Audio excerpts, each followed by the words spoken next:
Bonjour à tous, bienvenue dans ce deuxième épisode dédié à la diction. Dans celui-ci, je vais vous transmettre 5 conseils simples pour améliorer votre diction. En effet, vous pouvez avoir le meilleur discours du monde, le plus brillant, avec de grandes idées. Un discours très organisé, précis. Mais sans une diction appropriée, le sens en sera perdu, l'impact réduit à néant.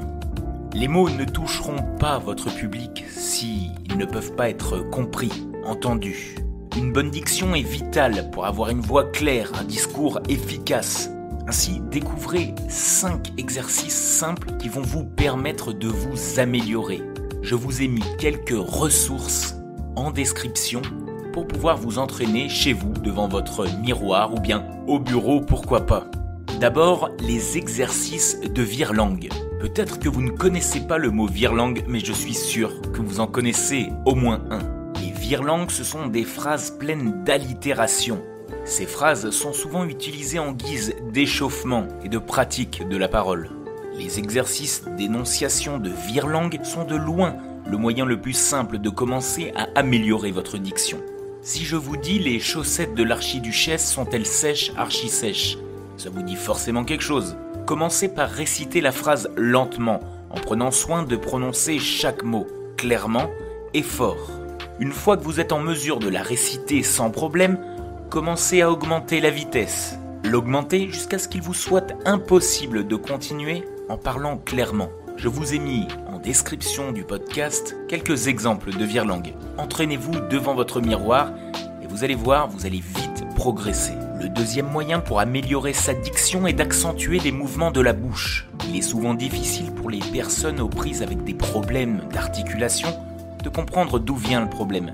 Mais ne perdez pas espoir. Il est possible d'améliorer considérablement sa diction simplement en se concentrant davantage sur les mouvements exacts de la langue et de la bouche. Trouvez un miroir et prononcez plusieurs phrases à voix haute. Concentrez-vous sur les mouvements de votre bouche lors de la création de certains sons. Essayez de dire les mêmes phrases en bougeant à peine les lèvres. Maintenant, essayez de répéter ces mêmes phrases, mais avec des mouvements de la bouche très exagérés. Vous devriez remarquer une nette différence entre les deux tests. Se concentrer sur des mouvements de bouche clairs et lisibles aide à favoriser une diction appropriée. Prochaine astuce, celle d'imiter les bons orateurs publics. En effet, un excellent moyen d'améliorer votre diction est d'écouter la façon dont les orateurs publics populaires s'expriment. Les politiciens, les célébrités et les animateurs de radio en sont les bons exemples. Écoutez la façon dont ils mettent en valeur des sons spécifiques dans les mots et essayez de l'imiter lorsque vous parlez en public. Un moyen simple de le faire est de lire un bref extrait d'un orateur public en prêtant une attention particulière à la diction et en essayant de répéter exactement ce que l'orateur a dit. Cela peut être fait en regardant la télévision ou en écoutant la radio sur le chemin du travail. C'est donc un bon exercice pour quelqu'un qui dispose de peu de temps. Autre conseil, diminuez votre débit. On le sait, les habitudes sont difficiles à briser. Et une habitude particulièrement désagréable avec laquelle beaucoup de gens se débattent, c'est celle de parler trop vite. Pour s'exprimer à haute et intelligible voix, il vaut mieux parler lentement et clairement que vite avec des mots brouillons. Écoutez les présidents célèbres parler. Ceux qui sont connus pour leur articulation ont tendance à parler plus lentement.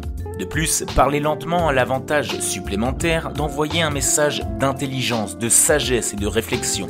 Qu'on soit clair, faites juste attention à ne pas parler trop lentement non plus. Enfin, dernière astuce, suivez vos progrès. Comme pour toute compétence, il est important de suivre vos progrès d'apprentissage afin de voir jusqu'où vous en êtes. Essayez de vous enregistrer chaque mois ou chaque semaine et revenez l'écouter plus tard. Il peut être très encourageant d'entendre les améliorations de l'articulation. Si vous suivez les 5 conseils d'énonciation décrits dans cet épisode, en un rien de temps, vous pourrez améliorer votre diction, dans un seul but, celui d'intéresser les autres.